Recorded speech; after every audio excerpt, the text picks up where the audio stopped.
All right, what's up, y'all? I was thinking about this, and when I was streaming watching this match between Penta and Gable tonight, well, last night for his debut. A very small thing happened that to me is major. You know, it's a very minuscule detail, but it's something that I always appreciate when watching wrestling, and I think it's one of the things that has always turned me off about AEW, especially in this new era of AEW.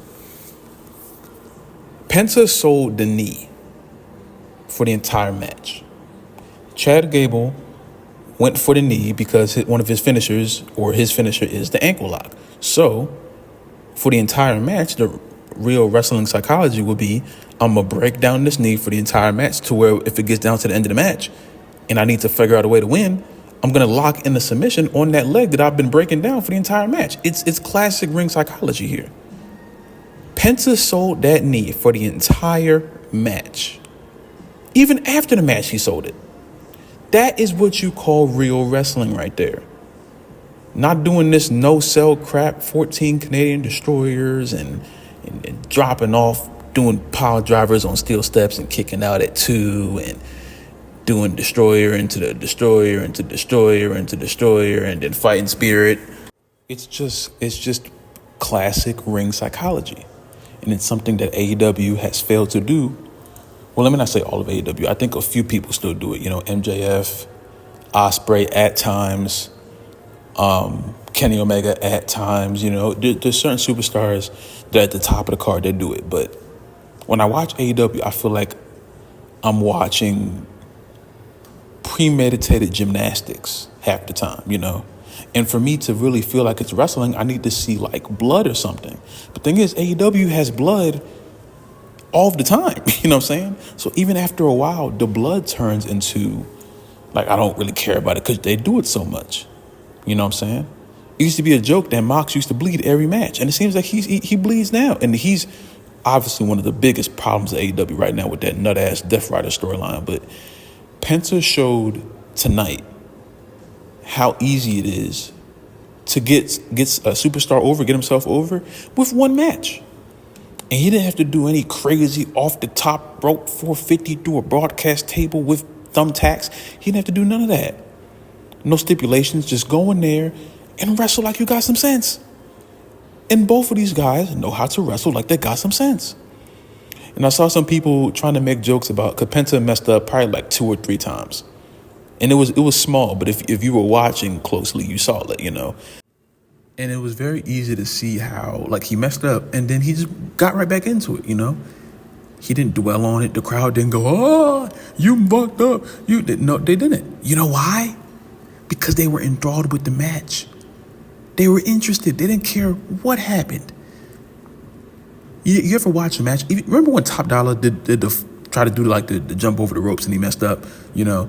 And the crowd like took a moment to like, oh yeah, and then they turned him into a joke. Flop Dollar. They're not gonna make any jokes about Penta, because Penta got over in that match, and everyone in that crowd, by the end of the match, was saying his catchphrase, and that man had been in the company for about 30 minutes, and he's more over than half the superstars that have been there for 15 years. You think that's just an occurrence? No. That is a star being made in less than an hour. Just off of wrestling. No gimmicks, no blood, no cursing, just wrestling. This is a wrestling program. At the end of the day, if you want to showcase wrestling, you have to put on good wrestling. Breaking news. You know what I'm saying? It's like, wow. I never would have thought. You know what I'm saying?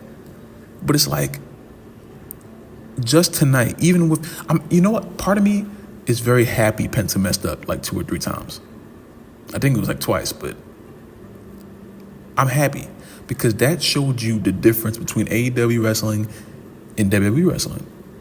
Because AEW wrestling is very spot, you know, high flip, all this stuff. It was very visible that Penta was learning how to wrestle in this different way. WWE has a different ring ropes, different lights. You know, at certain times, the ref had to do the thing where he like rubs his hand on the mat to make sure like his shoulders are like up, because Penta was learning how to do that. He's wearing the mask. It's an English thing and translate, like all these things All of these things, finding a different way to communicate with a superstar who, to my knowledge, he never fought Chad Gable before. So he was learning and still put on an amazing match. Because that's how good Chad Gable is. That's how good Penta is. It worked. And it worked seamlessly. Because it was attention to detail, and even on the mess ups, it let you know, hey, in another company where I came from, there's certain stuff we didn't do the correct way. But here, we're going to do it the correct way. We're not going to keep a match going after 15, we're not going to have a Canadian destroyer off. We're not going to do that. The Canadian destroyer, it used to be a move, like I remember, I think it was it Doug Williams, Petey Williams? It was I can't remember which Williams it was, but it was his finisher. And when I first saw that, I was like, whoa. And then, people kept it up. Adam Cole turned it into his move. He kept it up, I think it was the Panama Sunrise when he did it. But same thing. It was a finisher damn near. NXT was finisher fest too, but it was a finisher still. Bad Bunny did it. And I think it was his first or second match. He did it. The crowd popped. It was crazy. Okay, it's supposed to be a finishing move. It's damn near a power driver. It's like an acrobatic power driver. That's supposed to be the end of a match. Not, I do one, then you do one, then I do one, then you do one, then I do one, as if we're just no-selling doing these moves where you're getting dropped on your head 5-6 times in a row. You feel me? These things should not be occurring in wrestling.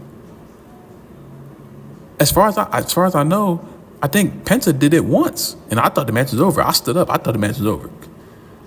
But the match kept going. He kicked out of it. And I was like, you know what? I'm going to let that slide. You know why? Because I'm not going to, even though I wish that was a finisher, even though I wish the match was over, there were other things that were happening in that match that I was like, you know what? I'm going to ignore that. Because it wasn't egregious. Because you know what he was still doing at the time?